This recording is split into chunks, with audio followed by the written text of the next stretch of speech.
მთელი საქართველოს მასშტაბით 12-ვე რეგიონში ჩატარდა სასელექციო სამუშაოები და დასავლეთიდან 2 საუკეთესო გუნდი და აღმოსავლეთიდან 2 შევკრიბეთ 2 დღის მანძილზე რუსთავის ტექნიკურ ცენტრში და ჩატარდა 4-თა ტურნირი.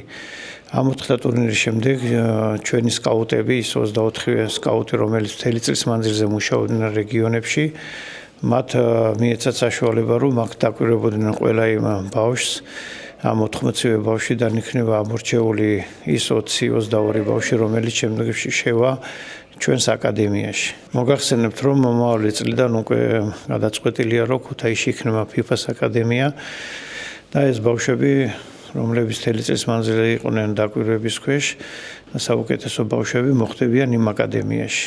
ეს იქნება ჩვენი ნიჭიერი ბავშვების ერთ-ერთი ყველაზე კარგი ცენტრი, რომელიც საშუალებას მისცემს შემდგომში დაუსტატნენ და მათ ექნებათ საშუალება, რომ მიიღონ საერთაშორისო ტურნირებში მონაწილეობები და 2 წლის მანძილზე იქნებიან ქუთაისის აკადემიაში.